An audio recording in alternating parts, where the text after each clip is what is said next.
Tuhan, kiranya kebenaran mau merdekakan setiap kami. Sebentar kami akan duduk diam, kami ingin belajar sesuatu. Roh Kudus Kau singkapkan kepada setiap kami segala pengertian-pengertian yang melampaui akal kami, yang kami sulit mengerti. Kau yang berikan pengertian. 1000 perkataan hambamu tidaklah penting, tetapi satu perkataanmu itu yang penting bagi kami. Sembunyikan kami di balik salmu yang ajaib. Biarlah hanya nama Tuhan yang dipermuliakan. Biarlah firman-Mu dapat mempersiapkan kami menjadi tentara-tentara Allah yang bijaksana, yang tetap kuat menghadapi masa-masa sukar. Dia dapat mengerti setiap strategi-strategi yang Tuhan ingin lakukan dalam hidup kami, supaya memimpin kami dari kemenangan sampai kemenangan. Di dalam nama Tuhan Yesus, kuasa waktu yang singkat ini, segala roh-roh intimidasi, kuasa jahat yang tidak sedang berusaha merusak konsentrasi kami ikat kuasa yang cepat di dalam nama Tuhan Yesus. Dan kami hanya mengizinkan Roh Kudus-Mu yang memenuhi dan beracara sebebas-bebasnya di tengah kami. Terpujilah nama Tuhan Yesus. Kami siap terima firman-Mu. Haleluya. Amin. Shalom, sudah kasih dalam Tuhan. Yang masih excited katakan saya siap. 1, 2, 3. Saya siap. Amin. Haleluya. Terima kasih untuk waktunya. Hari ini kita akan belajar sesuatu yang menarik. Boleh ditayangkan PowerPoint, ya, semua boleh menyimak.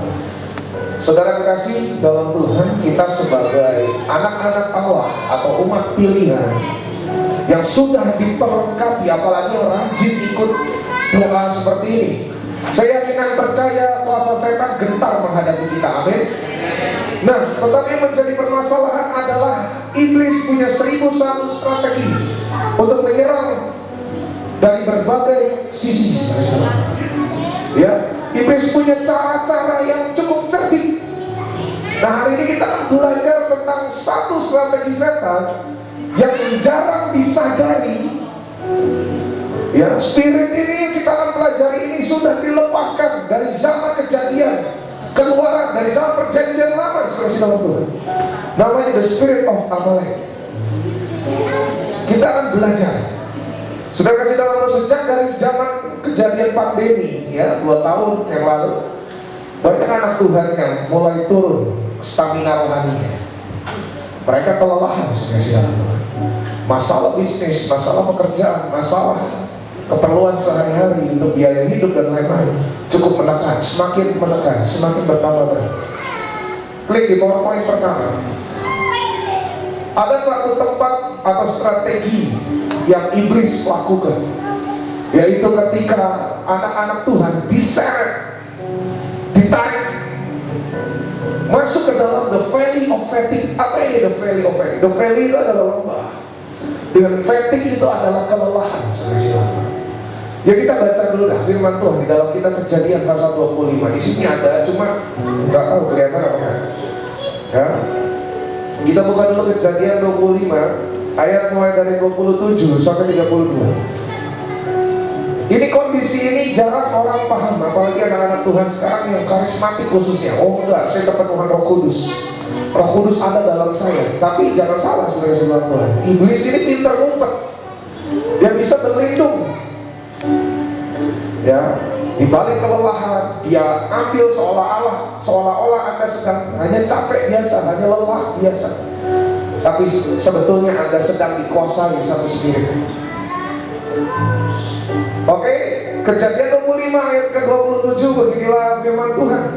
Lalu bertambah besarlah kedua anak itu. Esau menjadi seorang yang pandai berburu, seorang yang suka tinggal di padang. Tetapi Yakub adalah seorang yang tenang, yang suka tinggal di kemah. Ishak sayang kepada Esau, sebab ia suka makan daging buruan. Tetapi Ribka kasih kepada Yakub. Pada suatu kali Yakub sedang memasak sesuatu, lalu datanglah Esau dengan lelah dari padang. Kata Esau kepada Yakub, berikanlah kiranya aku menghirup sedikit dari yang merah-merah itu, karena aku lelah. Itulah sebabnya namanya disebutkan Edom. Tetapi kata Yakub, juallah dahulu kepadaku hak kesulunganmu. Saat Esau, sebentar lagi aku akan mati, apakah gunanya bagiku hak kesulungan itu? Saya percaya para hamba Tuhan sudah sering membaca firman Tuhan ini. Biasanya kalau kita baca dulu, saya nggak ngerti tentang hal ini. Tapi izinkan setiap kita belajar hari ini dari sudut pandang yang sedikit berbeda. Kita lihat, perhatikan di ayat ke-27. Lalu bertambah besarlah kedua anak itu, maksud Esau dan Yakub. Yang Esau menjadi seorang yang pandai berburu, seorang yang suka tinggal di padang. Tetapi Yakub adalah seorang yang tenang, yang suka tinggal di kemah. Kita pelajari secara literatur. Di ayat 27 menggambarkan seorang karakter, seorang Esau dan karakter seorang Yakub. Esau adalah pemburu yang handal. Saudara kasih dalam Tuhan, saya mau katakan, seorang yang suka berburu, tinggal di padang, adalah seseorang yang hidupnya penuh dengan target dan pencapaian. Seorang pemburu, suatu hari dia memburu, buruannya yaitu mungkin berupa babi hutan mungkin misalnya, atau rusa. Di hari berikutnya dia tidak akan pulang dengan seekor ayam yang kecil, nggak mungkin. Karena target ini terus naik. Kalau hari ini saya dapat besar, besok harus lebih besar, besok harus lebih lagi. Itu seorang karakter, seorang pemburu yang berjiwa adventure. Mereka ini hatinya cepat sekali memutuskan sesuatu, cekatan, karena biasa berburu, harus bertindak secara refleks, harus cepat gitu. Nah, sedangkan karakter Yakub adalah ini dua anak kembar, Esau dan Yakub itu kembar, tetapi berbeda dengan dari sisi karakter. Yakub dikatakan adalah seorang yang tenang, cool spirit, yang suka tinggal di kemah, dia suka masak, dia suka rapi-rapi. Sedangkan Esau itu cekatan, dia sukanya di lapangan. Nah, ini sudah kasih dalam Tuhan. Memang hidup kita harus punya impian. You need to have a dream. Kita harus punya impian, tetapi jangan sampai impian atau target yang kita miliki dalam hidup kita membuat keadaanmu menjadi pribadi yang lelah. Saya pernah sharing sama hamba-hamba Tuhan, dan kalau nggak salah di dunia ini ada sebuah film drama Korea namanya It's Okay to Not Be Okay. Tahu gak sih anak-anak muda? Saya terganggu dengan perkataan ini. It's okay to not be okay. Gak apa-apa lah kalau kadang-kadang kita merasa dalam keadaan yang tidak baik-baik saja. Betul? Pernah merasa seperti ini? Kalau buat saya itu seperti iming-iming dari dunia. Gak apa-apa lah nikmati kelelahanmu. Kan ada tuh firman Tuhan yang mengatakan bahwa di dalam kelemahanlah kuasanya menjadi sempurna. Betul, perkataan Paulus itu sudah kasih dalam Tuhan, dan saya juga sering menyebutnya. Dan saya tidak bilang bahwa anak-anak Tuhan itu harus menjadi Superman semua yang tidak pernah dalam kondisi yang terpuruk, di bawah maksudnya. Tetapi yang menjadi barometer adalah jangan sampai kelelahan kita merusak sudut pandangmu kepada kebenaran firman. Apalagi kelelahan karena kejar target dalam hidup ini. Wah, sekarang saya punya ini, saya punya satu motor, besok saya harus punya mobil. Terus kejar, besok punya satu mobil, saya besok harus punya satu rumah. Satu rumah dapat, besok saya harus punya apa lagi? Kejar target, kejar pencapaian, rebut sesuatu. Dan itu yang dihidupi Esau dari hari demi hari. Tetapi Yakub lain, saudara-saudara. Saya nggak tahu Yakub punya target apa enggak, tetapi saya bisa melihat ada sisi yang lebih bijaksana dari Yakub. Meskipun dia salah, tetapi saya mau kasih tahu, kisah ini tidak menggambarkan 100% kesalahan Yakub. Justru saya melihat ada satu sisi kecerdasan Yakub. Yakub bisa melihat sesuatu yang esensi. Dalam hidup ini, saudara kasih dalam Tuhan, Anda boleh punya impian, Anda boleh punya target dalam hidup ini. Tetapi jangan sampai target dan impianmu menghancurkan, saudara-saudara. Apa urusannya dengan the spirit of Amalek? Nanti kita akan belajar. Nah, Ishak saya kepada Esau sebab ia suka makan daging buruan, 28. Tetapi Ribka kasih kepada 29 ini, saudara-saudara Tuhan. Kita mulai masuk. Mari kita belajar tentang kelelahan. Pada suatu kali Yakub sedang masak sesuatu, lalu datanglah Esau dengan lelah daripada. Seorang pemburu tidak akan pulang dengan letih, lesu, lelah dan berbeban berat apabila ia mendapat buruan. Waktu saya baca baik-baik, saya mengerti bahwa pada saat itu Esau pulang dengan tangan kosong. Esau gagal mencapai targetnya, padahal di hari-hari berikutnya dia punya pencapaian. Dia persembahkan hasil buruan yang terbaik kepada ayahnya. Makanya dikatakan Ishak itu sayang sama Esau, karena si Esau ini suka bawa daging buruan untuk bapaknya makan. Berarti kan Esau ini pemburu yang handal. Tetapi dikatakan dia 29, Esau ini pulang dengan keadaan lelah. Sepertinya lelah ini gampang ya, tetapi dalam bahasa Inggris adalah fatigue.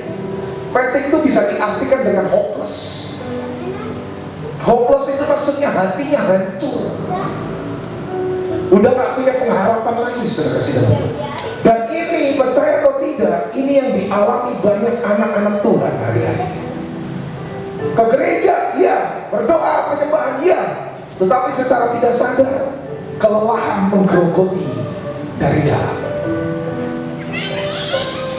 Esau secara tidak sadar sedang digerogoti oleh satu roh, yaitu roh kelelahan, yang membuat rohnya lelah. Lihat saudara-saudara Tuhan, apa yang terjadi setelah dia tidak sadar bahwa dia sedang lelah. Kata Esau kepada Yakub, coba kasih dong tuh sup merah itu, sup, nggak tahu merah itu apa maksudnya, kacang kayak atau pacar Cina, saya nggak tahu zaman dulu ada pacar Cina. Dan karena aku lelah, itulah sebabnya namanya disebutkan Edom. Itu tempatnya. Saya nggak tahu si Yakub ini masak apa, tapi yang dikatakan adalah sup kacang merah. Nah, posisinya si Esau ini datang dengan lelah, dengan kelelahan, saudara-saudara Tuhan. Nah, yang lucunya, ini adalah lucu sekali karena orang-orang yang capek, orang-orang yang lelah seperti Esau tidak hanya lelah secara fisik, tetapi jiwanya lemah. Ada buktinya saya ngomong. Buktinya apa?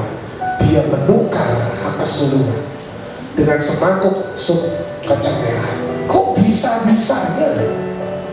Itu Anda harus pikirkan, saudara-saudara. Makanya menjadi pembaca firman yang kritis.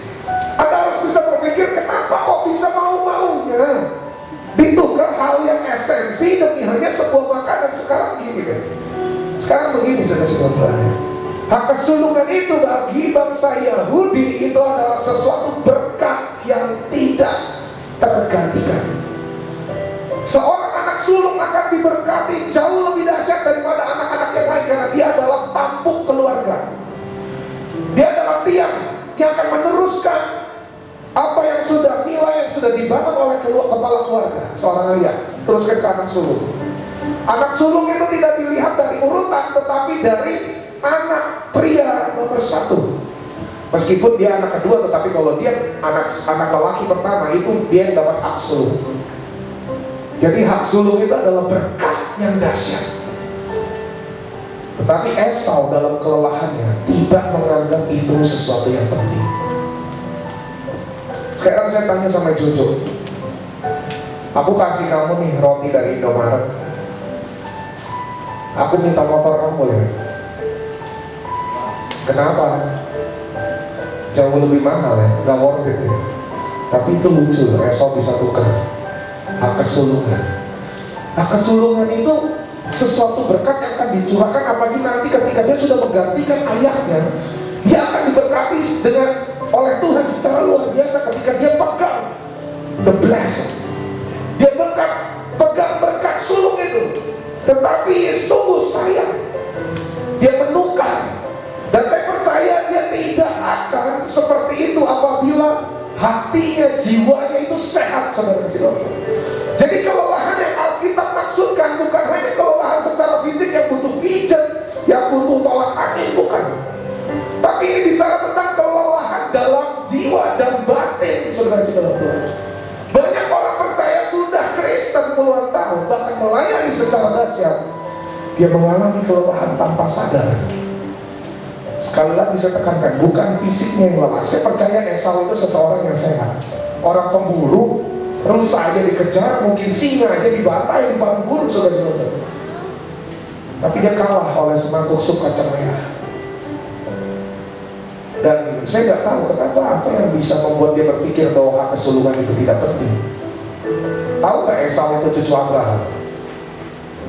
Ya, Abraham, Ishak dan Yakub itu keturunan garis keturunan yang paling mantap menurut saya. Karena Israel yaitu ikonnya itu Allah Bapa Ishak, Allah Bapa Yakub. Padahal yang duluan lahir Esau apa Yakub?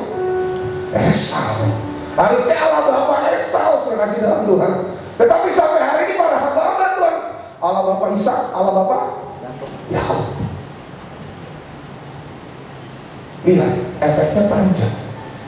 Ketika Anda tidak mengerti, Anda membiarkan dirimu lelah secara batin.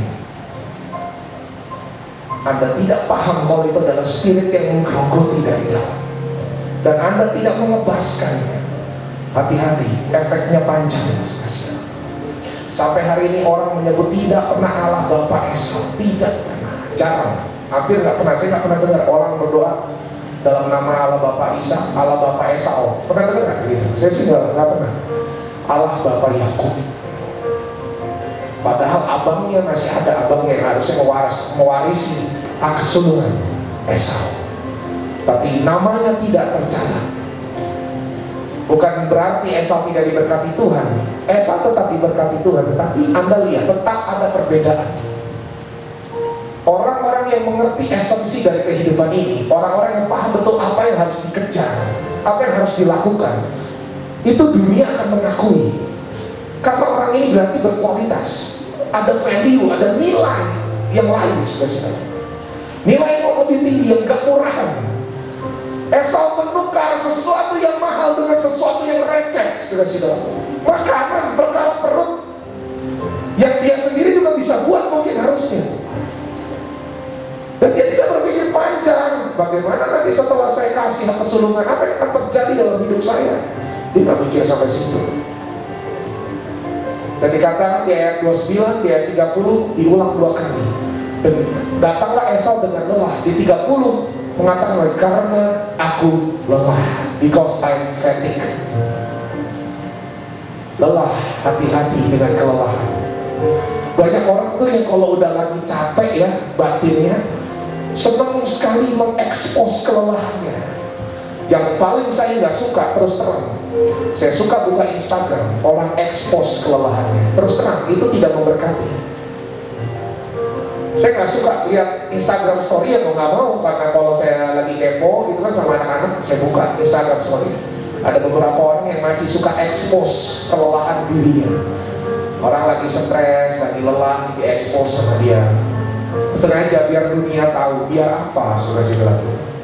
Kalau kamu mau ekspos, kamu mau cerita sama Tuhan. Emang kalau habis update status di Instagram Anda menjadi kuat lagi? Kan tidak. So buat apa? Bahkan di Reels itu, kalau tahu Reels ya, Instastory itu suka ada lagu yang apa? Gak apa-apa untuk dalam keadaan tidak berpuji. Ada lah, pokoknya gue pernah baca gitu, ada teksnya, tidak apa-apa walau sedang dalam keadaan yang tidak baik-baik saja. Pokoknya kayak gitu lah. Kayak saya lucu gitu, dunia seperti mengizinkan supaya kita menikmati keadaan kita yang desperate, yang hopeless, yang lelah.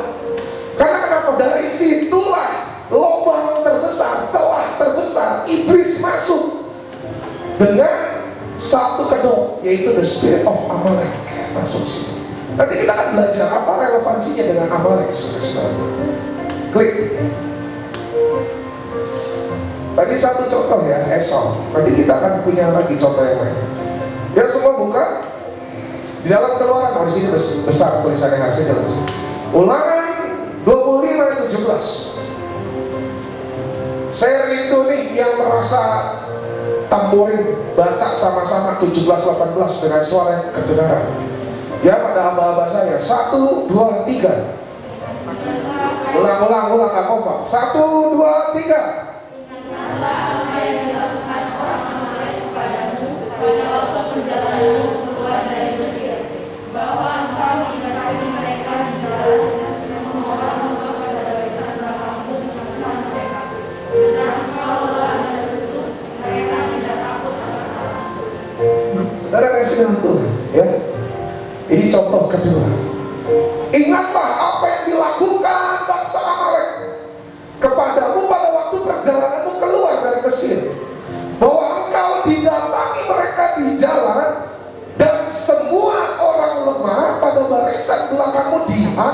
mereka. Sedang kau lelah dan lesu, mereka tidak takut akan Allah. Paham gak ini maksudnya? Waktu itu perjalanan Yosua dan Musa memimpin bangsa Israel keluar dari Mesir. Tiba-tiba datang serangan yang mendadak dari bangsa Amalek. Dan selalu kalau Anda baca di kitab mulai dari Keluaran sampai terus Imamat, Tuhan menyerukan habisi bangsa Amalek. Terus berapa kali Tuhan ngomong habisi bangsa Amalek. Tuhan sangat gak suka dengan Amalek. Kenapa? Karena ini adalah bangsa yang licik. Lihat ini kita ulangan bicara. Jadi waktu itu berjalan di depan, ya para pemimpin dan bangsa-bangsa Israel yang di belakang ini yang lemah-lemah, yang mungkin bapak-bapak yang udah sakit, yang agak tua, mungkin ada ibu-ibu, ada anak-anak di sana lelah, mungkin jalannya udah terseok-seok gitu loh. Karena kenapa? Di padang gurun Anda tidak bisa menemukan apa-apa. Ini kejadiannya ini adalah di padang gurun, saudara kasih. Sama waktu Esau berburu juga Esau sudah ke padang gurun. Saya mau kasih tahu definisi dari padang gurun. Di padang gurun pertama tidak ada hiburan. Maksudnya ini berbicara tentang suatu yang membosankan. Saya percaya orang-orang yang tinggal di padang gurun pasti hidupnya boring. Nggak ada TV, nggak ada listrik. Yang dilihat pasir-pasir, mentok-mentok kaktus, mentok-mentok kalajengking gurun. Kalau udah ngadepin badai gurun, itu orang-orang gurun. Bosan hidupnya. Hati-hati dengan kebosanan.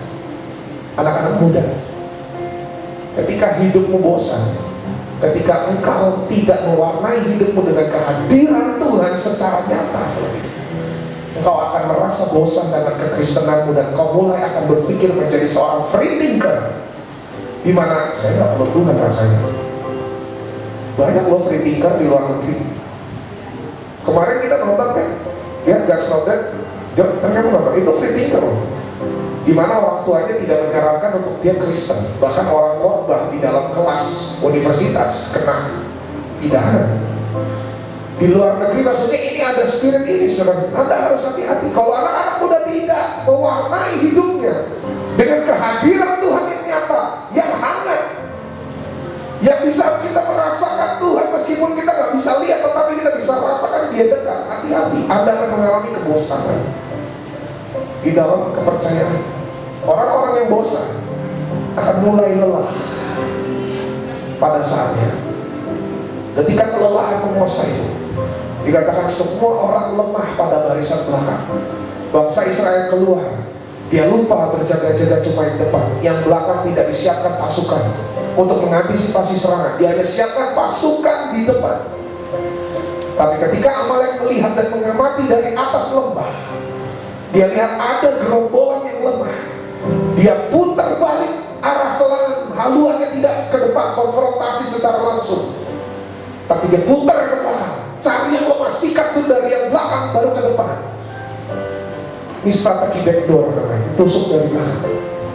Pernah nggak ditusuk dari belakang sama sahabatnya? Jadi pernah? Oke deh. Siapa? Bu Silaban pernah nggak ditusuk dari belakang sama sahabat? Mungkin sering, bukan pernah. Iya, sering. Sakit nggak?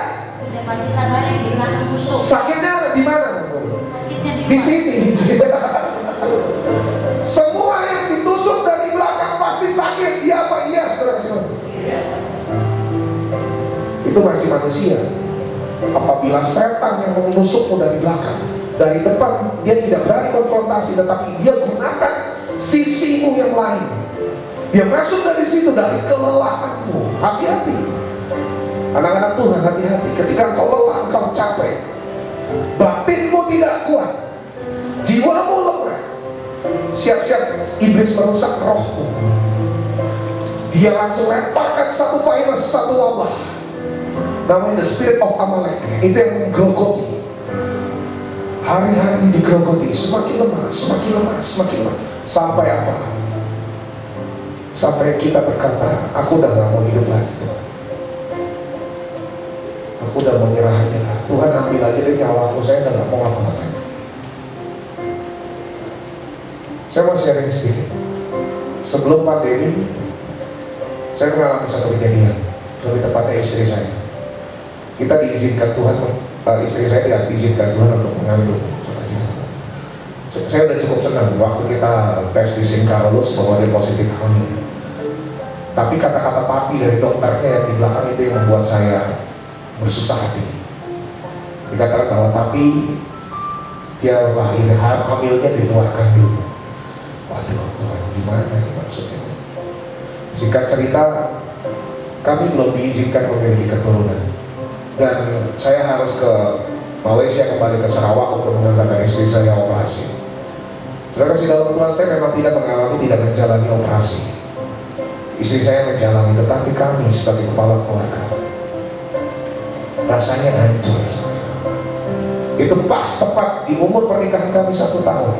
Ini hal yang kami rindukan, hal yang kami doakan, bahkan kami puasakan. Itu sepertinya direnggut dari kami. Waktu dia masuk ke lorong untuk operasi, saya cepat-cepat ke mobil, kasih dalam Tuhan. Kenapa? Saya masuk mobil, saya meratap. Oh God, kenapa kau izinkan terjadi dalam hidupku? Berat, saudara saudara, kehilangan anak itu berat.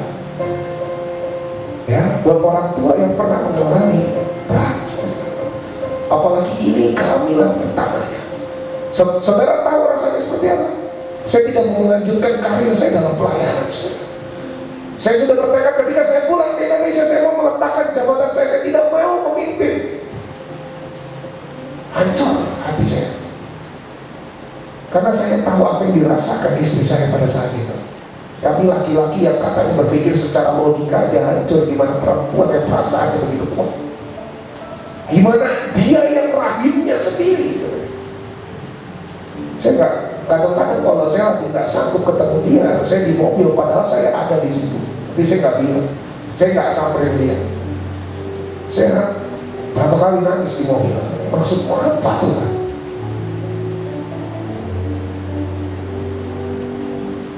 Saya mulai dikuasai kelelahan. Saya lelah untuk melayani Tuhan.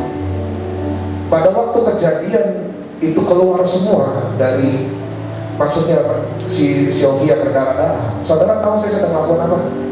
Ada mungkin di sini. Waktu itu ada syukuran di rumahnya Kim, lagi komsel di rumah Kim. Tiba-tiba waktu saya khotbah, saya ditelepon. Saya baca WhatsApp dulu dari dia. Yang saya berdarah semua banyak.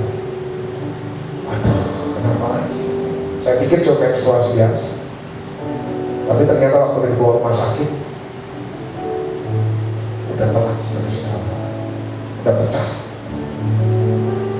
Dan yang paling menyakitkan adalah ketika saya harus mendorong istri saya di kursi roda, melalui 3 penerbangan dari Indonesia. Kita harus ke Kuala Lumpur, dari Kuala Lumpur kita harus ke Mili.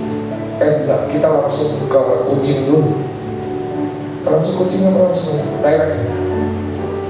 2 kali flight. Saya harus dorong dia. Yang menyakitkan, pertama ini antara pertaruhan antara hidup dan mati istri saya.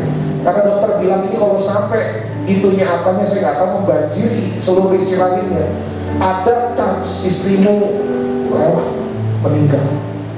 Karena harus dibersihin, bukan dikuret doang, saudara-saudara. Harus ada tindakan laparoskopi, dan itu alatnya sangat jarang, nggak semua rumah sakit punya. Singkarolus saja nggak punya.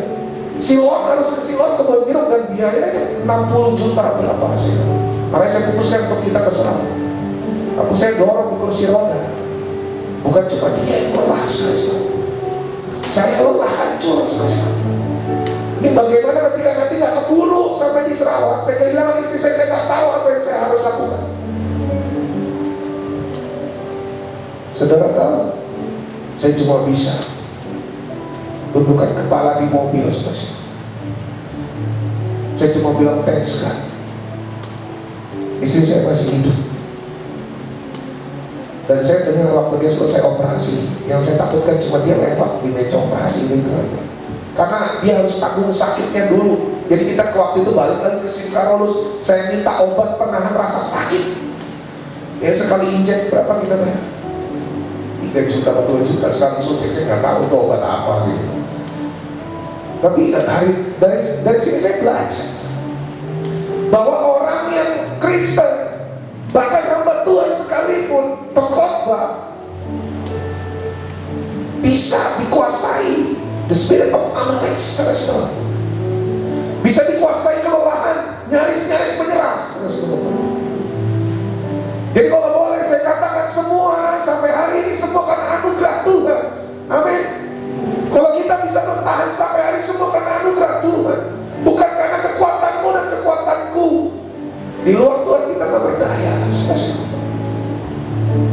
Kita sedang berada di masa pandemi. Kalau engkau tidak dilindungi, tidak dijaga Tuhan, mungkin virus sudah mengambil nyawamu, saudara-saudara.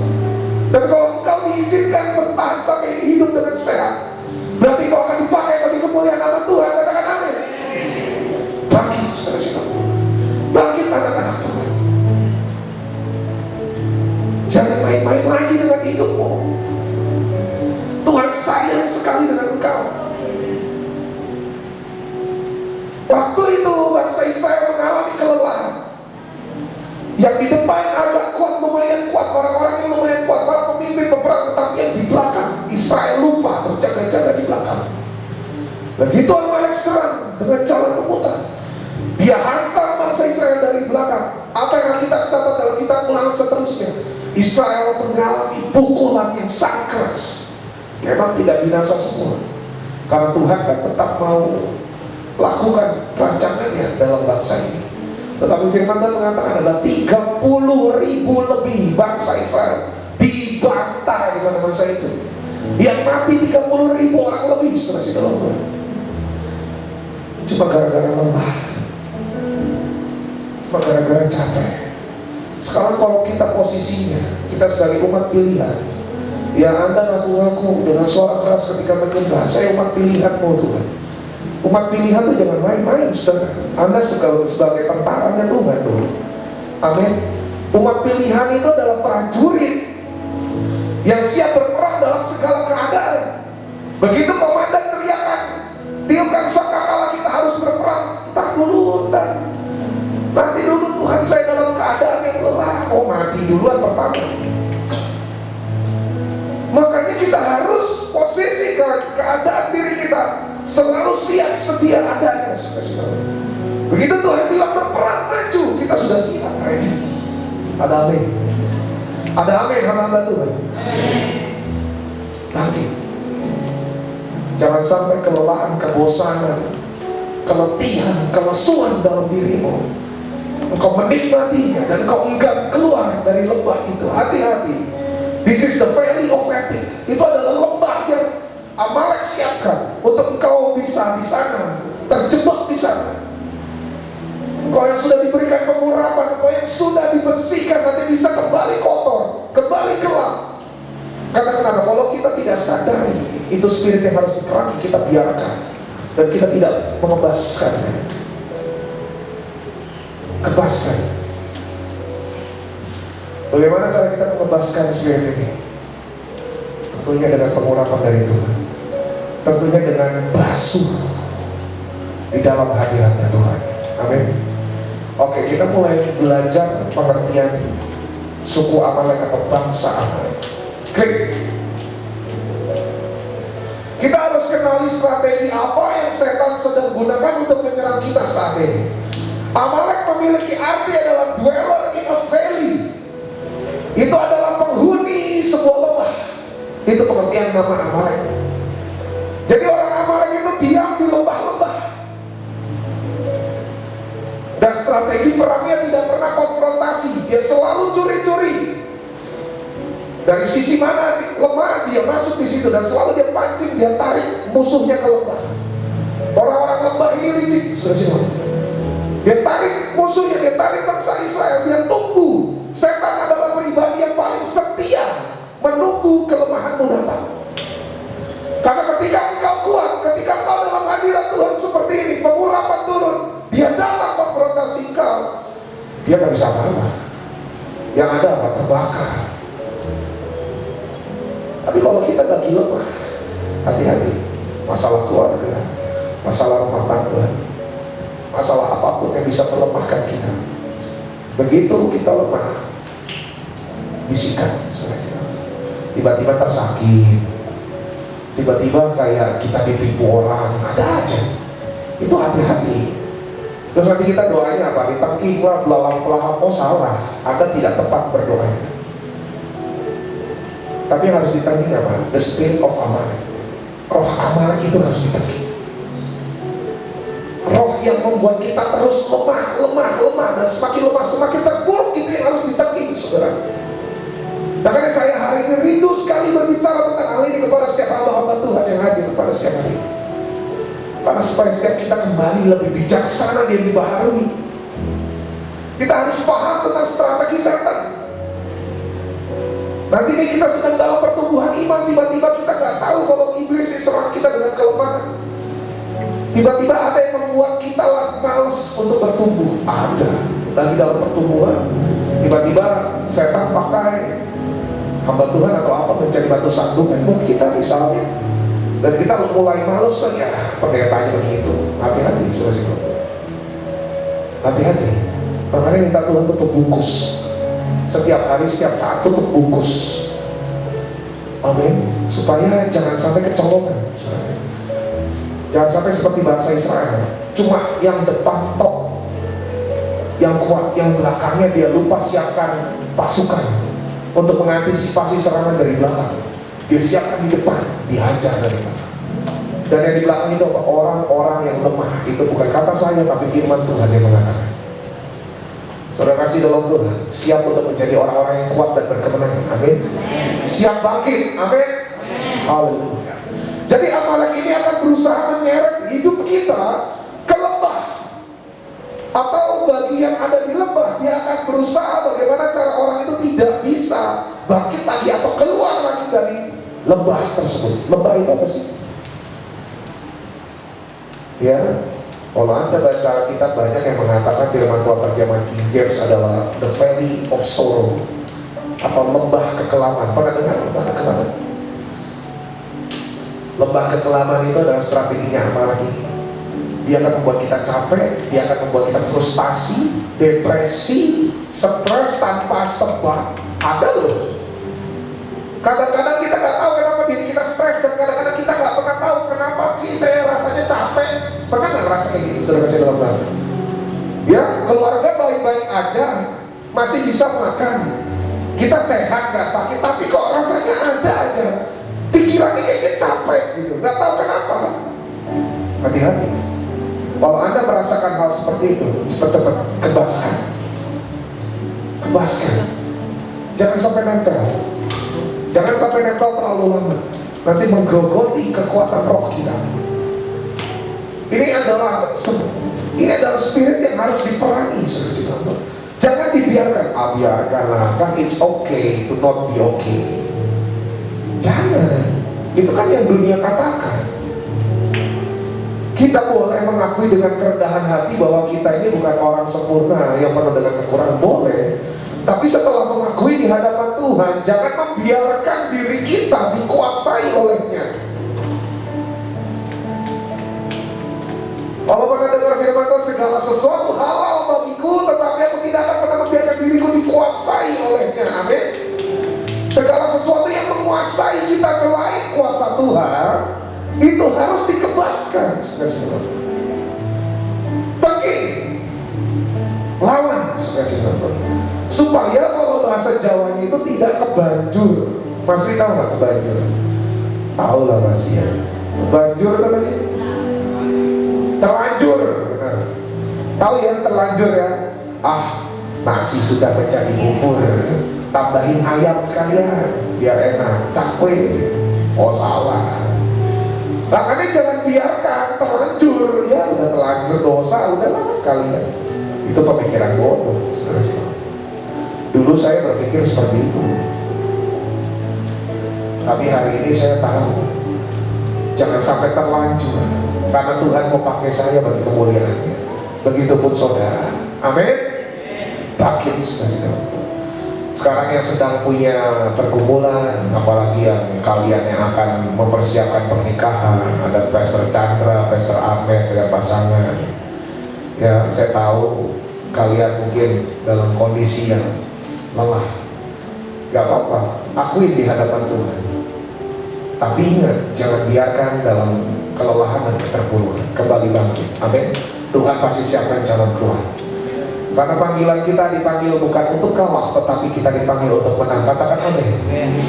Jadi kemenangan adalah calling setiap orang percaya. Itu kabar bahagianya. Beri kemuliaan buat Tuhan. Oke, next. Supaya kita gak terlalu lama. Supaya 1 Petrus 5 ayat 8. Oke, Jojo boleh baca dengan kedengaran. 1 Petrus 5 ayat 8. Amin. Sadarlah dan berjaga-jagalah, lawanmu si iblis berjalan keliling sama seperti singa yang mengaum-ngaum dan mencari orang yang dapat ditelannya. Yes. Jadi yang dikatakan singa, the Lion of Judah, itu Tuhan Yesus. Tetapi dia mengibaratkan iblis juga seperti singa. Maksudnya apa? Kalau singa pasti hunting. Atau hunting ya. Namanya singa, nalurinya pasti berburu mangsa. Kalau kita anak-anak Tuhan adalah generasi singa, kita berburu jiwa-jiwa bagi kemuliaan nama Tuhan. Amin. Tapi kalau setan adalah singa yang berburu menelan atau timur, menelan jiwa-jiwa yang lemah. Karena orang-orang lemah itu gampang ditelan. Hati-hati, jangan sampai lemah. Katakan kanan kirimu, jangan sampai lemah. Katakan lagi, jangan nikmati kelemahan. Katakan lagi, kita tidak dipanggil untuk menjadi lemah. Haleluya, semangat katakan amin. Kita dipanggil untuk terbang bersama-sama dengan kemuliaan Tuhan, mengatasi badai.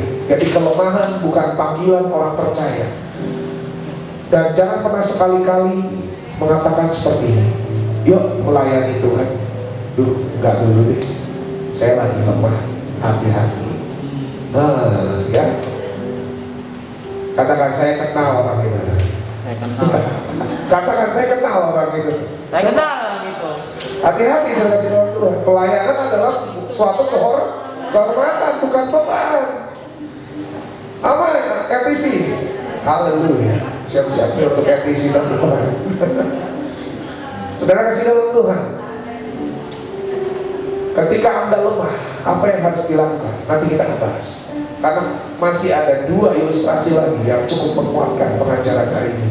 Dan semuanya bukan dari tokoh dunia, tapi tokoh Alkitab, supaya kita tidak sesat. Semuanya harus back to Bible. Amin. Gereja Tuhan back to Bible. Hamba-hamba Tuhan apalagi. Ya, saya mau katakan ini adalah suatu kebenaran. Kita ini semua kan pelayan Tuhan. Kita semua ini kan hamba-hamba Tuhan. Saya mau katakan hamba-hamba Tuhan adalah seperti tukang pos. Ya, saya tadi cerita sama Cigiri. Kalau tukang pos itu nggak pernah berhak merubah isi sebuah surat. Pernah melihat tukang pos merubah isi surat? Kalau misalnya orang tua dari kampung, orang tua kita dari kampung kirim surat nih ke tukang pos, nanti tiba-tiba di tangan kita nggak mungkin suratnya berubah. Tukang pos itu berperan hanya menyampaikan. Betul? Jadi hamba Tuhan harus menjadi suratan Kristus yang terbuka. Kalau Tuhan Yesusnya kudus, jangan engkau rusak tubuhmu dengan hal yang tidak kudus dan engkau mencemarkan bagi dunia. Dunia melihat engkau bukan pribadi yang mirip dengan Tuhan. Terus bagaimana dia menyembah Tuhan? Kita itu tukang pos. Makanya firman Tuhan mengatakan engkau adalah suratan Kristus yang terbuka. Ya, suratan Kristus yang terbuka berarti apa yang dikatakan firman tentang Tuhan, ya begitulah kita bertindak. Saudara kasih dalam Tuhan. Ada apa? Termasuk di dalam kekudusan.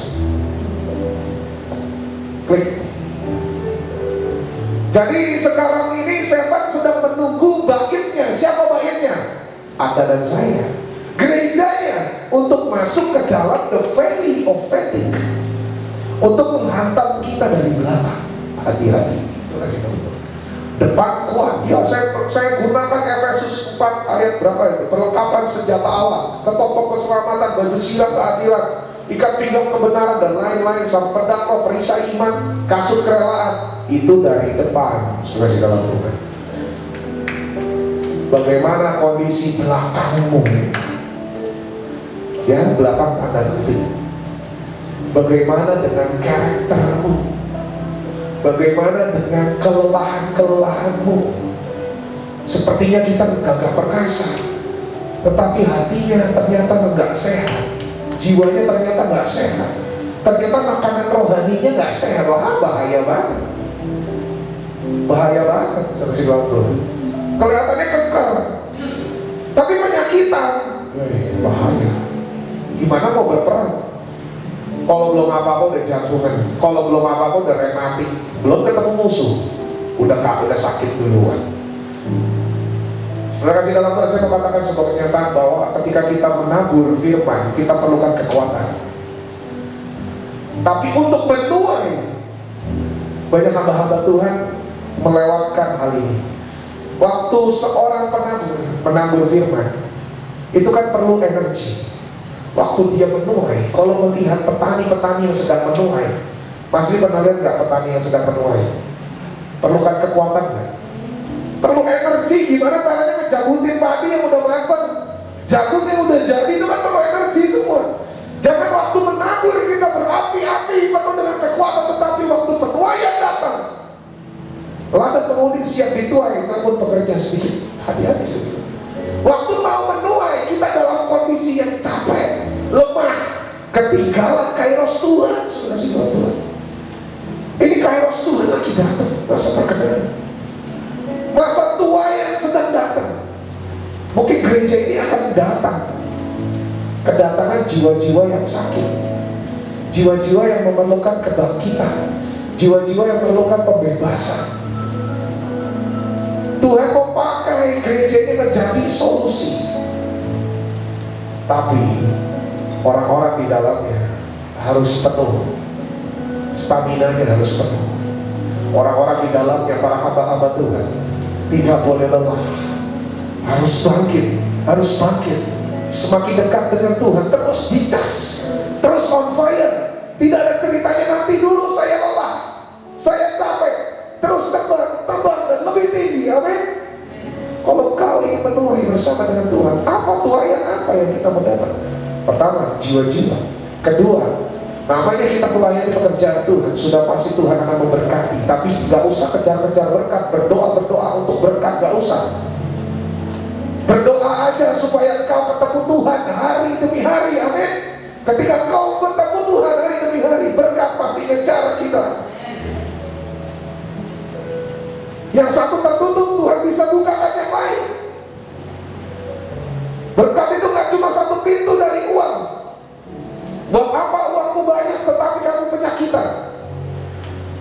Buat apa kamu sehat, uangmu banyak tetapi jiwamu stres, batinmu sakit, gak bisa nikmati kehidupan? Buat apa?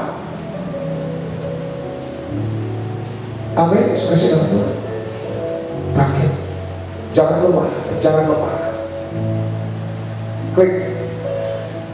Nah ini adalah suatu fakta. Ini bahaya saudara. Jadi spirit Amalek ini punya sebuah target, dan setiap pergerakannya punya target. Jadi targetnya apa? Yaitu adalah kematian dalam kelelahan dan ketidakberdayaan. Itu target dari the spirit of Amalek. Tadi Esau datang kepada Yakub dengan keadaan yang lelah. Kasih sup kacang merahmu. Oke, gak apa-apa saya kasih, tapi jual dulu hak kesulunganmu. Sautannya Esau lah. Ya udahlah, bentar lagi saya juga mati kok. Buat apa saya punya hak kesulungan ini? Ya udah gak apa-apa, ambil hak kesulunganku. Perhatikan orang-orang yang lelah, orang-orang yang stres, orang-orang depresi, orang-orang yang gak tahu bagaimana caranya bangkit. Ujung-ujungnya selalu bilang, saya mau mati aja. Itu menandakan apa saudara-saudara Tuhan? Depresi, hopeless. Padahal firman Tuhan mengatakan apa? Iman, pengharapan, dan kasih. Tapi bagaimana ketika pengharapan itu hilang, lenyap dari hidupmu, dan kau tidak tahu bagaimana caranya berharap lagi kepada Tuhan? Setan bikin pengharapan kita kepada Tuhan menjadi porak-poranda. Itu yang berbahaya saudara. Dan itu bisa terjadi ketika engkau lelah. Bangkit dari kelelahanmu, amin. Jangan lelah. Don't be fatigued. Jangan lelah.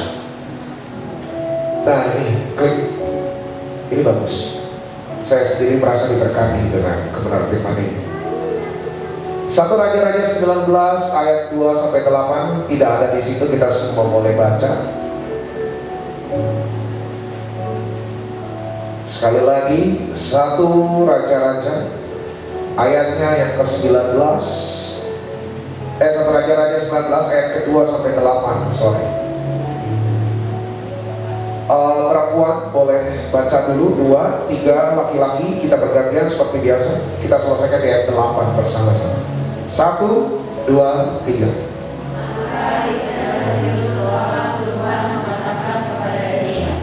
Inilah kiranya para Allah menghukum aku, bahkan lebih lagi daripada itu. Jika besok kira-kira pada waktu ini aku tidak membuat nyawamu sama seperti nyawa salah seorang dari mereka. 3, maka takutlah ia lalu bangkit dan pergi menyelamatkan nyawanya. Dan setelah sampai ke Beersheba yang termasuk wilayah Yehuda, ia meninggalkan bujaknya di sana. 4. Tapi ia sendiri masuk ke padang gurun sekali perjalanan jauhnya, lalu duduk di bawah sebuah pohon ara. Kemudian ia ingin mati, katanya, cukuplah itu. Sekarang ya Tuhan, ambillah nyawaku, sebab aku ini tidak lebih baik daripada nenek moyangku. 5. Sesudah itu ia berbaring dan tidur di bawah pohon ara itu. Tetapi tiba-tiba seorang malaikat menyentuh dia serta berkata kepadanya, bangunlah, makanlah.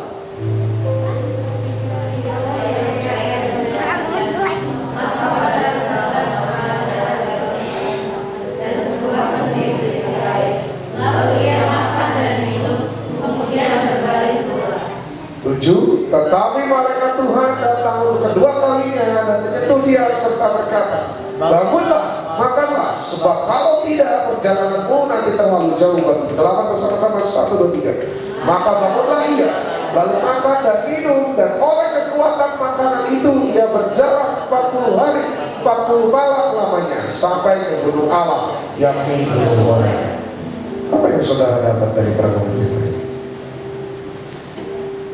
Semua tahu ya Nabi Elia kisahnya. Itu gambarnya setelah dia kena the spirit of Amalek. Tadinya kalau kita baca di 1 Raja-Raja 17, 18, kita melihat sebuah tanda ajaib yang dilakukan melalui perantaraan nabinya, yaitu Nabi Elia, orang yang sama. Dia membantai 500 nabi Baal seorang diri, gak pakai sama siapa-siapa, sendirian. Dia bantai 500 nabi Baal. Pertama dia turunkan api dari langit membakar korban. Ketika nabi Baal mempersembahkan korban bagi dewanya, bagi si Baal ini, api tidak turun. Tetapi waktu Elia sekali berdoa, langsung api Tuhan menjilat korban. Padahal di samping korban itu sudah sengaja ditaruh air sama Elia, karena dia ingin membuktikan kebesaran kuasa Tuhan. Sengaja biar gak nyala korbannya, dikasih air.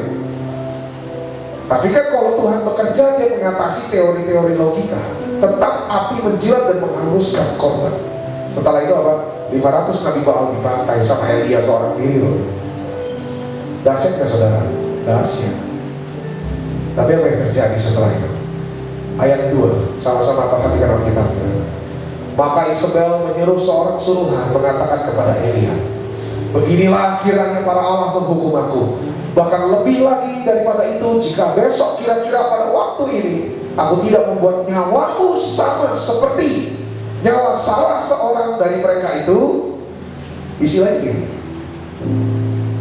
kalau besok saya nggak bunuh kamu, saya akan merasa sangat bersalah di hadapan Allah saya, kata Isabel. Tapi ternyata Elia tidak mengebaskan perkataan intimidasi itu. Itu perkataan intimidasi, saudara. Terus dibiarkan. Akhirnya terdiam dan terdiam. Siang dan malam kepikiran perkataan itu. Siang dan malam teringat mulai kelemahannya. Siang dan malam dia mulai berpikir bahwa dia tidak layak menjadi nabi Tuhan. Dan Elia mengatakan, saya sama seperti, saya tidak lebih baik seperti pendahulu saya. Maksudnya apa? Saya ini gak bisa lah jadi nabi. Saya ini gagal cuma karena perkataan intimidasi. Seberapa banyak yang dari kita diintimidasi oleh masalah? Seberapa banyak dari kita diintimidasi oleh dosa? Seberapa banyak dari kita yang diintimidasi oleh kegagalan dan kelelahan kita menghadapi hari-hari esok? Dan itu melemahkan. Lihat apa yang terjadi sama Elia. Belum lama dia menghadirkan mujizat Tuhan yang begitu luar biasa. Api turun dari langit. Api turun dari langit. Tetapi di waktu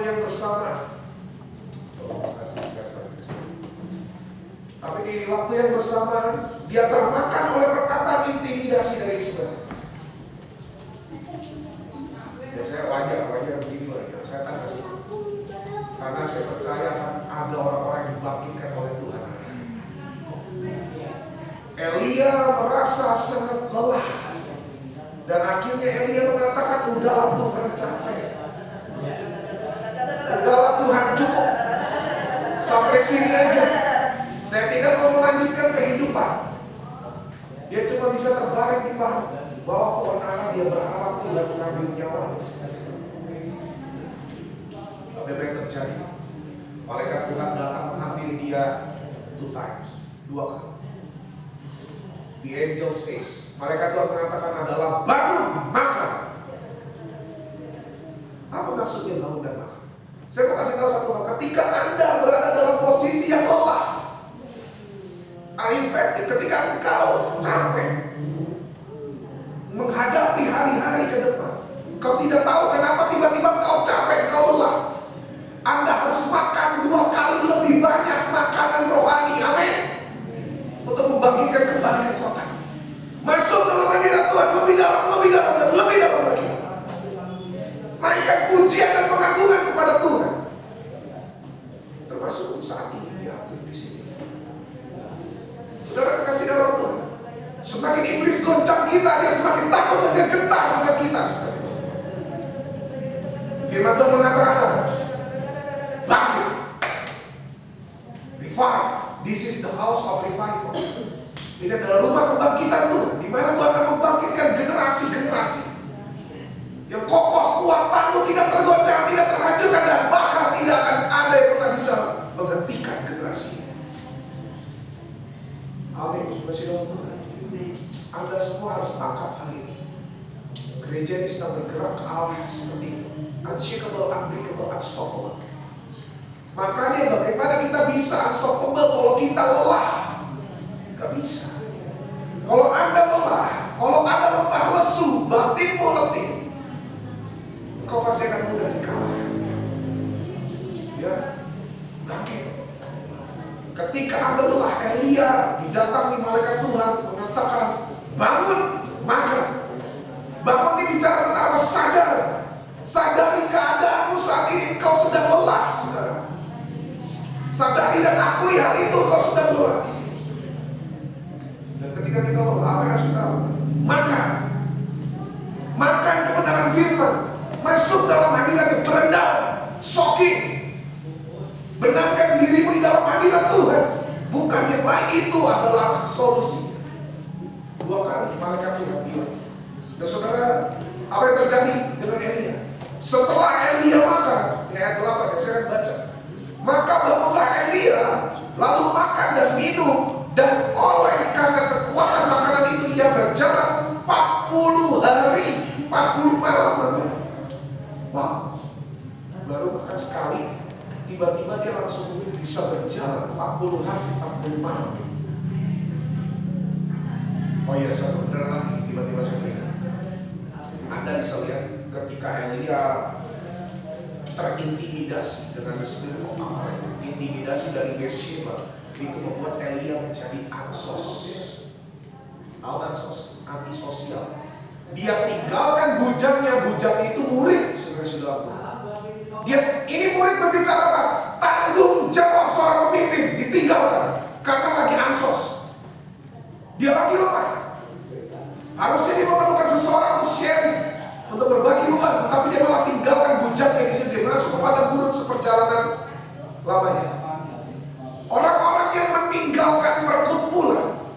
menjadi antisosial, hati-hati. Iblis sangat suka orang-orang yang sendiri. Dia akan dengan mudah menghancurkanmu ketika kau seorang diri. Udah lemah, sendirian, bantah. Iblis itu selalu bekerja berkerumun, koloni. Dia tidak berani face to face dengan orang percaya.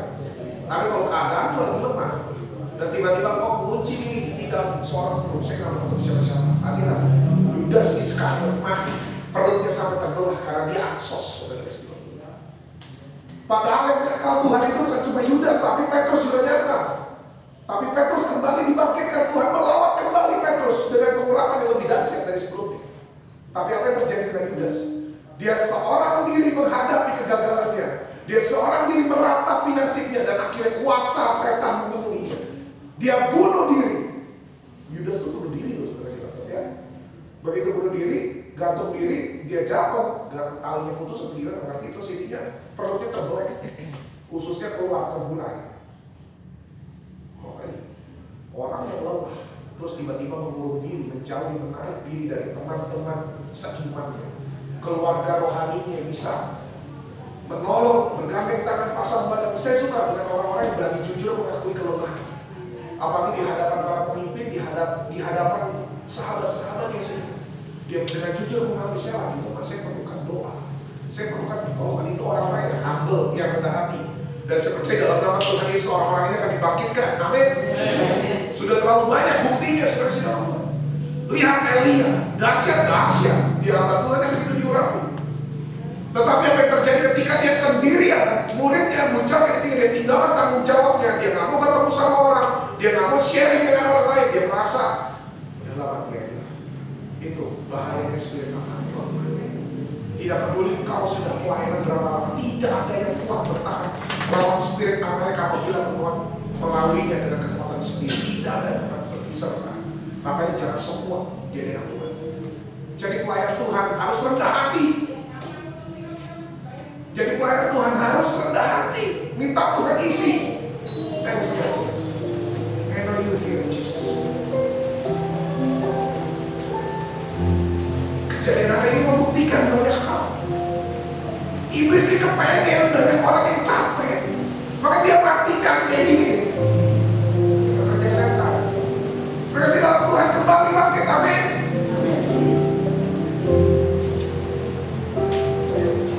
Mikir bisa. Haleluya. Ini udah mulai lepek. Jadi targetnya the spirit of Amalek adalah kematian. Dia punya target gimana caranya sampai seseorang, Tuhan, aku mau mati saja. Tuhan, aku udah gak mau melayani. Dulu yang saya barusan cerita, kesaksian tadi, itu keadaan saya waktu sempat hampir dikuasai spirit ini. Amalek draw, Amalek tarik stop.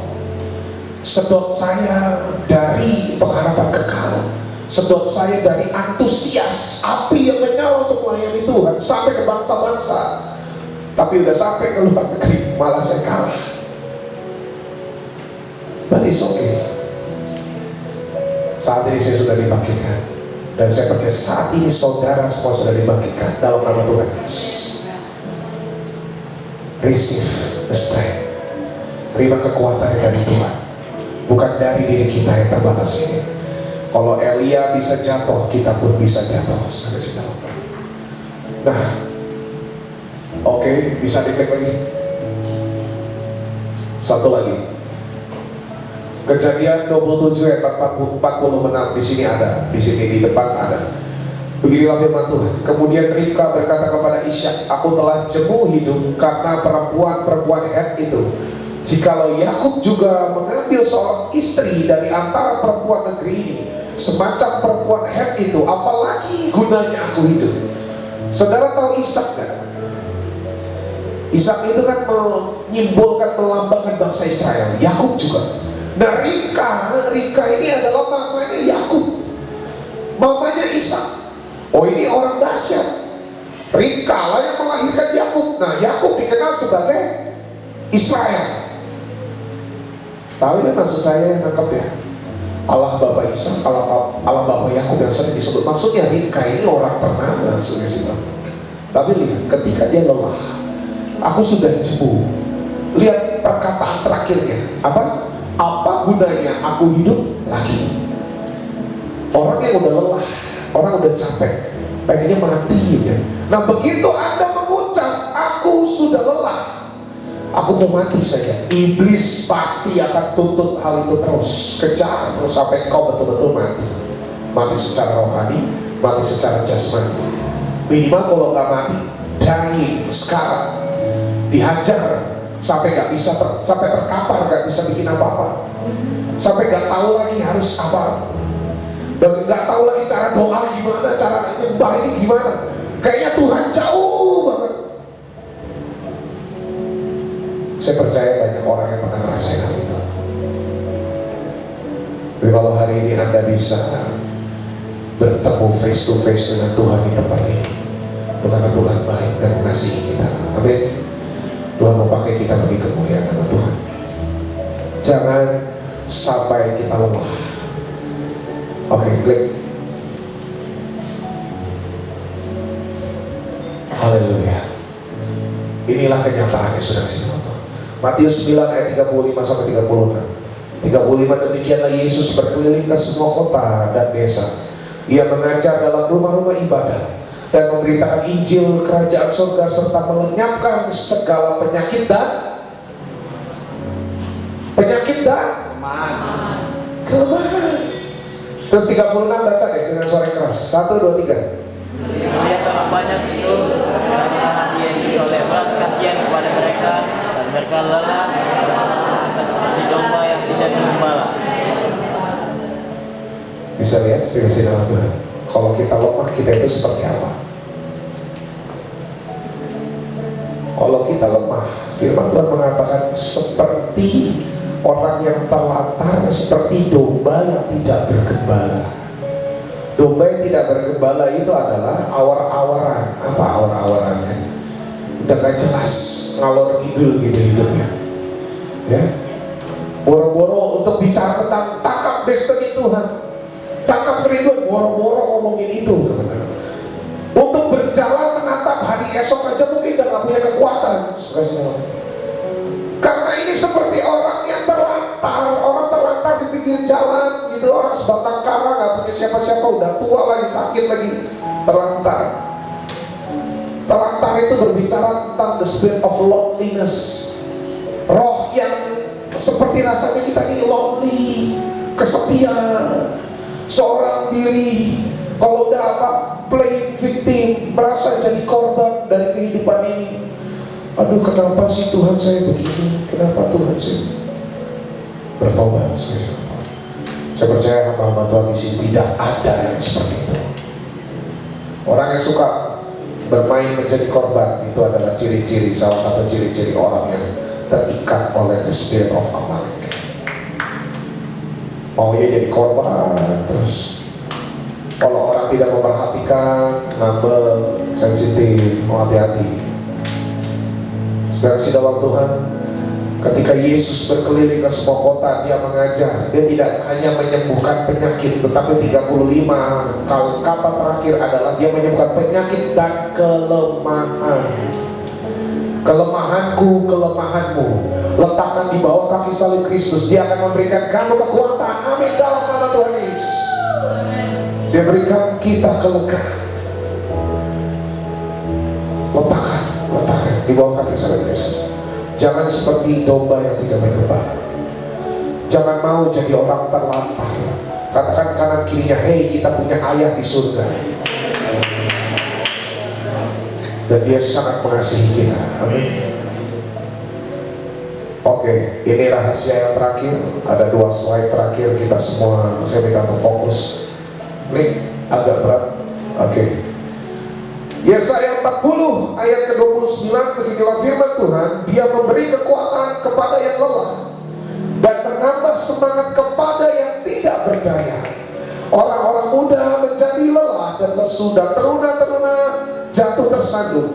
Tetapi orang-orang yang menanti-nantikan Tuhan mendapat kekuatan baru. Mereka seumpama raja wali yang naik terbang Dengan kekuatan sayapnya mereka berlari dan tidak menjadi lesu. Mereka berjalan dan tidak menjadi lelah. Amin. Dan dikatakan orang-orang muda menjadi lelah dan lesu, dan teruna-teruna jatuh tersandung.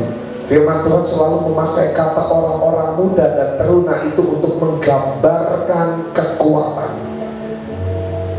Saya nih umur 31 tahun ini, kalau diadu lari, balapan lari ini sama si Markus, pasti gak salah apa-apanya. Dia pasti lebih cepat dan stamina-nya lebih kuat. Gak usah saya deh, busuk adu larinya Markus, pasti ya kalah lah. Karena memang umur-umuran gini lagi gesit-gesitnya. Tapi firman Tuhan mengatakan apa? Orang-orang muda menjadi lelah. Kalau yang muda aja bisa lelah, gimana yang tua? Kasih Tuhan. Maksudnya ini bicara apa? Akan datang masanya, masa-masa sukar yang membuat kita menjadi lelah, menjadi lemah. Tidak hanya tubuh, tetapi jiwa, batin menjadi lelah. Hati-hati. Nah, yang lucunya di ayat 31, tetapi orang-orang yang apa? Tetapi orang-orang yang menanti-nantikan Tuhan mendapat kekuatan baru. Saya pikir menanti-nantikan, waktu baca ayat ini belum saya renungkan. Beda ya, membaca dengan merenungkan beda. Kalau membaca ya baca sekali lewat, udah baca, ngerti enggak? Karena cuma sekali, tidak direnungin. Waktu saya membaca dan merenungkan firman Tuhan, kok saya tergerak cari sebenarnya apa sih arti kata menanti-nantikan Tuhan? Kayak gimana gitu? Apa maksudnya kayak menanti-nantikan Tuhan itu mesti gimana? Apa harus di ruang doa berjam-jam, berhari-hari tungguin Tuhan gitu atau gimana? Nah artinya ya boleh di zoom bro. Saya nemuin satu kata yang luar biasa. Menanti-nantikan Tuhan dalam teks aslinya adalah kafah.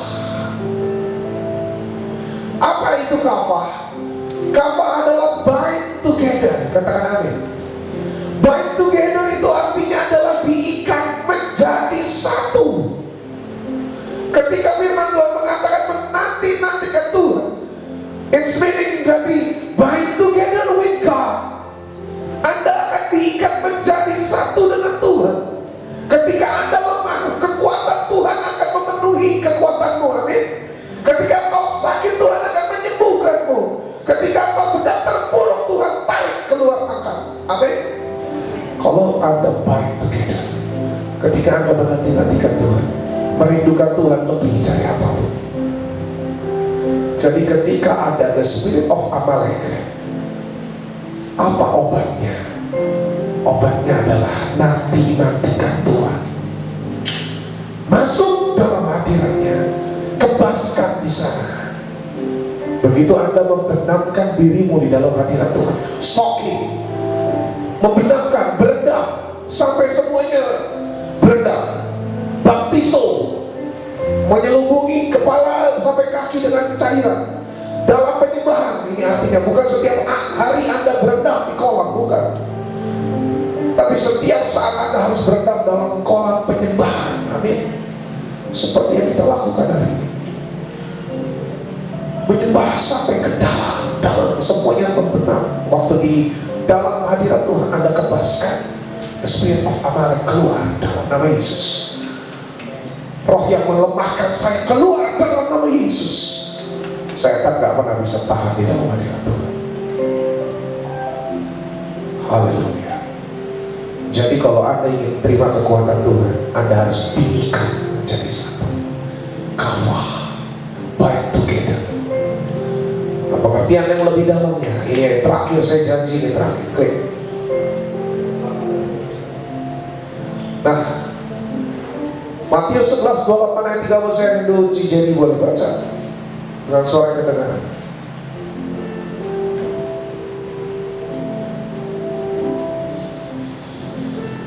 Haleluya. Marilah kepadaku semua yang berseru dan bergantar atau memiliki keduaan kepadamu.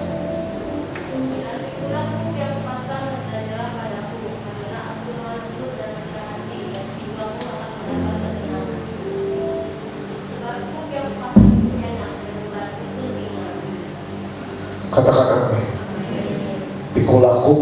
kupasang dan belajarlah kepadaku. Saya merenungkan ayat ini berulang-ulang karena saya juga cukup sering membaca firman Tuhan ayat ini khususnya. Tuhan, pikulah kuk yang kupasang karena beban yang kupasang itu enak dan ringan. Maksudnya apa? Saya lihat gambar kuk itu ternyata selalu dua. Kuk itu seperti sapi yang membajak tanah, ya, kanan kiri. Dia gunain dua sapi untuk membajak tanah dan ditaruh kuk atau yok di dalam pundaknya. Jadi kalau satu sapi ini mulai capek, yang satunya masih bisa narik. Jadi Markus coba sini guys. Jadi ketika bicara pikulah kuk, ini kayak kita berpasangan sama Tuhan sendiri. Kalau dia capek, tahan bentar. Kalau dia capek, saya masih bisa tarik dia gitu loh. Kuk ini selalu dua, kanan kiri, kapos, berpasangan dengan Tuhan. Dan yang lucunya di ayat 29 itu ada yang saya bold merah dan kuning. Yang kuning coba dibaca, apa itu di situ? Belajarlah. Saya nggak peduli seberapa lama Anda Kristen, seberapa tinggi pendidikan teologi kamu. Saya mau katakan, tidak ada orang yang tidak perlu belajar di dalam hadirat Tuhan mengenai rahasia firman Tuhan. Ketika kau semakin belajar, kau akan semakin dibaharui. Tidak boleh melayani tanpa belajar, karena ketika Anda melayani tanpa belajar, Anda akan melayani dirimu sendiri. Kamu tidak akan mengimpartasikan sesuatu yang baru, yang dikatakan dengan the fresh wine, anggur yang baru. Sebagai hamba Tuhan yang sudah terpanggil melayani Tuhan hari-hari, mungkin Anda bukan pengkhotbah, tapi bukan berarti Anda tidak merenungkan firman Tuhan. Ya, bertobat, renungkan firman Tuhan, baca. Bingung tanya sama siapa? Tanya sama saya. Saya bukan nggak pintar-pintar banget sih, tapi at least kalau bisa jawab saya jawab. Belajar, minta Tuhan tuntun. Dan kata belajar, saya ini ngelihat di YouTube, ketika pandemi orang tua mengajari anak-anak kecil dengan susah hati. Satu, ketuhanan yang Maha Esa, anaknya ngikutin. Kehutanan yang Maha Esa, bukan ketuhanan, kehutanan. Tuhan yang memang mirip-mirip sudah masih nonton. Akhirnya mamanya emosi tampar plak, ketuhanan. Mungkin terus apa? Matematika 2 tambah 2 3, bukan, itu pakai tangan 1, 2, 3 kurang 1, mamanya marah, emosi tampar. Saya jadi mikir begini, jangan-jangan kata belajar padaku ini posisinya itu seperti kita dengan orang tua di dunia. Waktu Tuhan mau ngajarin kita hidup kudus, aduh Tuhan susah, kudus saya bilang. Mungkin seperti itu gitu kan. Makanya ketika kita mau belajar sama Tuhan, Anda harus dalam posisi yang dekat. Pernah lihat seorang pengemudi yang lagi belajar, orang lagi belajar nyetir nih, tapi tidak didampingi pada pertemuan pertama. Pernah lihat kan? Nabrak saudara-saudara. Pasti harus ada instrukturnya nemenin di dekat dia apa di jauh dia? Di dekat. Kalau Anda ingin belajar sama Tuhan, dekatkan dirimu kepada Tuhan. Amin. Kalau Anda ingin berpasangan dengan Tuhan, Anda ingin pikul kuk yang dari Tuhan, itu Anda berarti harus diikat bersama dengan Roh Tuhan. Begitu Anda lemah, Roh Tuhan akan memberikan kekuatan. Begitu Anda terpuruk, Roh Tuhan akan membawa engkau kepada kebangkitan. This is the house of revival. Tutup Alkitab, kita masuk dalam hadirat Tuhan. Haleluya. Ajaib kau Tuhan, penuh kuasa, sanggup sebelum kita berdiri kita mau menyembah Tuhan. Dalam tanganmu seluruh hidup kami, Yesus, takkan goyah selama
diri kami sendiri.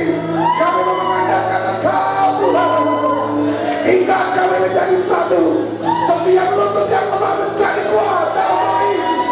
Engkau yang sakit disembuhkan. Engkau yang sedang terpuruk, Tuhan angkat lebih tinggi.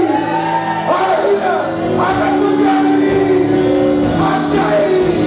Ajaib Engkau Tuhan.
Tuhan melindungi kau dan memberkati kau.